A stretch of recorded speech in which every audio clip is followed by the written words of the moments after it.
Philippines! So, buhay! Welcome back to my page. And for today's video, syempre, ano pa ba? Magluluto na naman tayo. And since wala pa akong gala, so, balik muna tayo sa pagluluto. And yung mga nakaraang linggo nga, syempre, pag nagbabrowse ako sa Facebook, syempre, may mga nakita na naman ako mga kudangs. And isa na nga doon itong gagawin ko today. Well, actually, first time ko din itong gagawin, so excited na ako. And, kaya ko rin to naisip i-try, kasi aside sa naririnig ko to lagi dati sa office, mahilig din kasi ako sa prutas na ito. So, gusto ko rin matikman kung anong lasa. And kung masarap ba talaga. Kasi sa video parang ang sarap-sarap habang pinapanood mo yung video, habang ginagawa ito, parang ang sarap-sarap. So gusto ko rin siyang itry. Ayun. And aside doon, kasi syempre, gusto ko rin subukang magbenta nito. Kaya ano pa bang hinihintay natin? Tara, subukan na natin. Ayan, so, syempre, kailangan muna natin ng mga bagay-bagay. Or, introduce ko muna sa inyo yung mga kakailanganin natin. So, syempre, unang-una na dyan ang main ingredient, which is ang mangga. Yan, manggang hinog. So, 4 yung hinanda ko dito, pero not sure pa kung magagamit ko to lahat. Tapos, syempre, ang sago. Ano ba? May tubig kasi siya eh.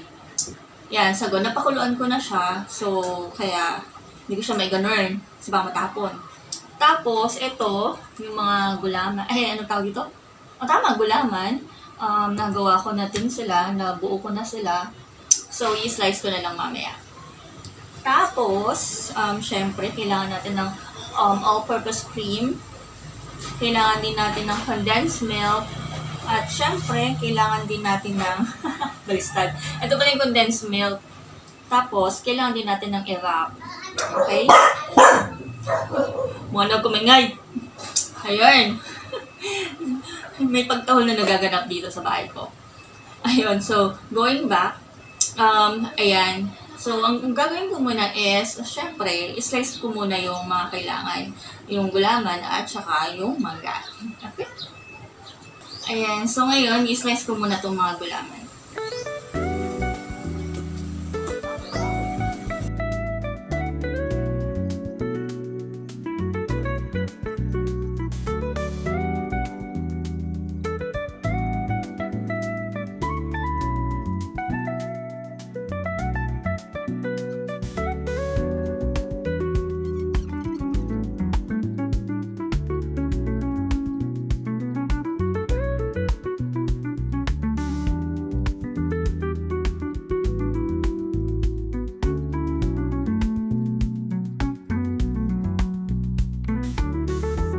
Tapos, ikakat lang natin siya into squares. Ano ba yan?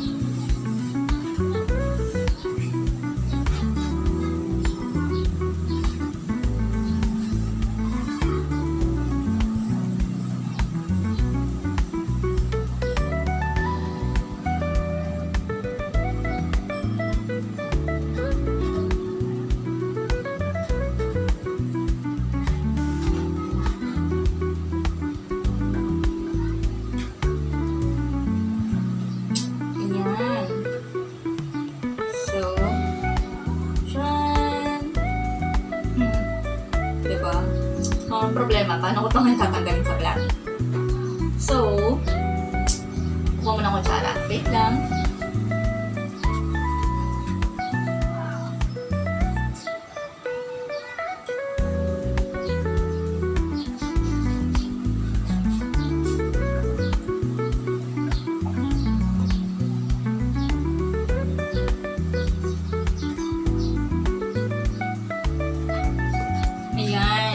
So, natanggal ko na sila sa balat. Ngayon, tapusin ko muna ito lahat para mamaya, paghaluhaloy na natin after.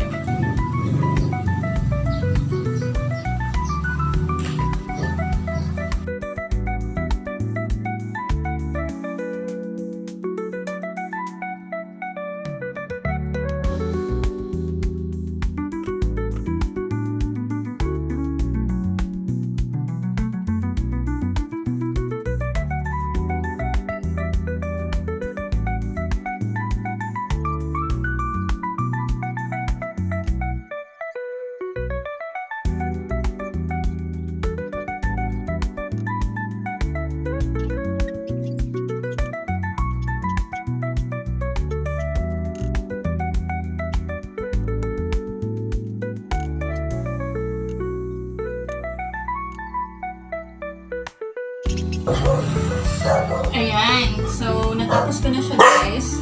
Ayan na siya. Ayan. So, ngayon, paghahalo-haloyin natin siya. So, ayan na nga, guys. Since na-prepare ko na lahat, na-dice ko na yung gulaman. Tapos, nasala ko na din yung sago. Tapos, nabuksan ko na yung mga kailangan ko later. Yung mga gatas at yung all-purpose. And then, itong mangga, actually, dinurog ko na lang siya. Kasi, ano ko nga to guys, pantitinda ko din. So, para mas marami siya. Kasi parang, siya, cube size. Parang konti lang niya eh. So, kaya dinurog ko na lang. Ayun. So, ngayon, paghahalo-haloin ko na siya. So, lalagay ko muna itong mga gulaman. Excited na ako. Siyempre, pagkapatas ko itong gawin mamaya, hindi pwedeng hindi ko ito titigman.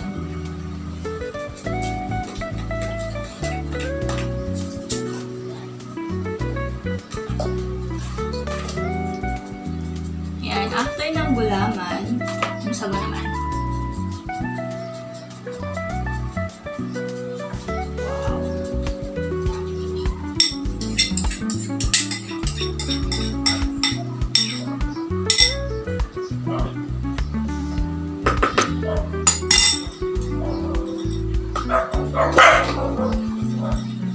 Ay, Jai, ang ingay mo, Jai.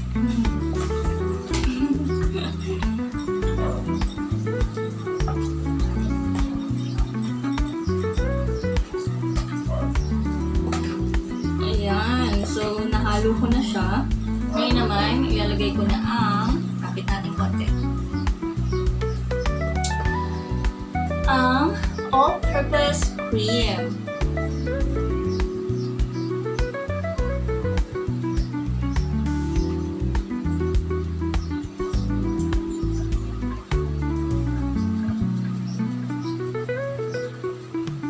Tapos, ang evap.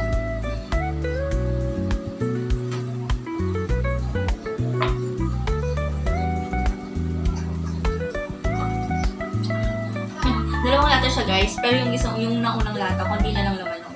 Sinimot ko lang.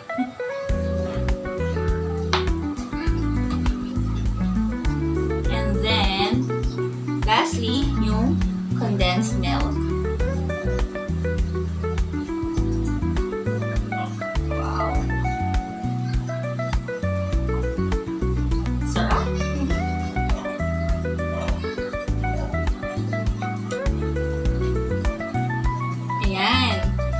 So, after kong malagay lahat, haluin na natin.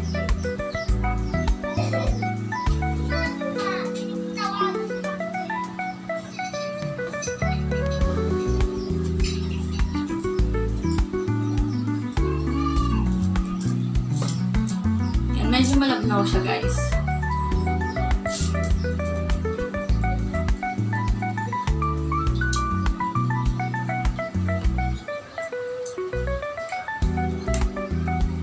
Sura pa lang niya, natatakam na ako. Actually, ang mango tapioca, meron dapat tong nata de coco. But since wala na tayong budget, so hindi ko na siya nilagyan ng nata de coco. Ganun.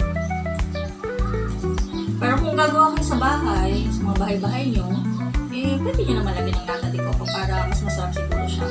And since paninda ko din naman to, so okay lang, well, para sa akin, personally, okay lang din na walang nata de coco. Optional naman yun eh. So, depende na rin sa inyo.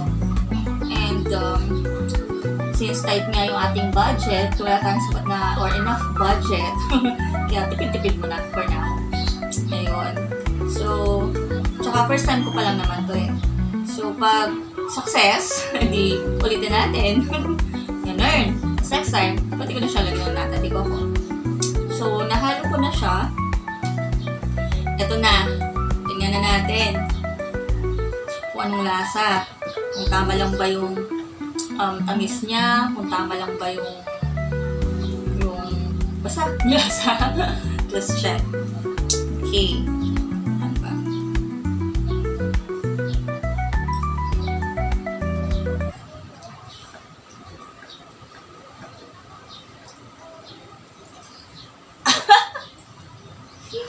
Grabe.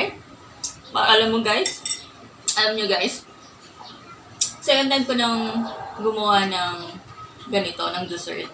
Yung first na ginawa ko is yung ubi jelly, which is, tininda ko din. Yun, yung tininda ko, pangalawang gawa ko na yun, pangalawang try ko na. So, yung unang gawa ko nun, syempre masarap pa rin, or masarap din, kahit na first time ko gumawa. Tapos, ayun, yan, ginawa kong, kinain ko siya dito lang sa bahay. Tapos, meron akong ilang friends and families na pinatikim, and sabi nila okay naman daw yung lasa. Kaya gumawa ako ulit para itinda ko. Kaya lang, imbes na mas marami sana yung magagawa kong cups, konti na lang. Kasi, nauna na akong kumain. So, dami ko nang nabawas. Kasi nga, ang sarap eh. Alam niyo yun, yung parang nakuha ko yung taste na gusto ko. Dessert siya, pero hindi siya yung sobrang tamis. Tama lang. Ayun. Tapos, I hope na nagustuhan din siya ng mga bumili. And ito yung pangalawang dessert na ginawa ko, and which is ititinda ko ng atin ulit. So, sana magustuhan nila yung lasa kasi for me, tama lang siya. Hindi siya masyadong matamis, hindi siya maasim, as in, tama lang pang dessert. Ganon. Ayun, so excited na ako. Sana magustuhan nila. Kaya lang, well, actually, madami naman siya. So, I think madami akong cups na magagawa. And sa mga cups na yon, sana man lang may matira sa akin. Kasi yung tingin ako last time, wala, gusto ko sanang magtira pa ulit ng para sa akin. Kaya lang, syempre, sayang naman yung benta. Ayun, so, eto, success naman yung aking nagawa. So, hanggang dito na lang po muna ulit. Thank you so much for watching, guys. Ingat!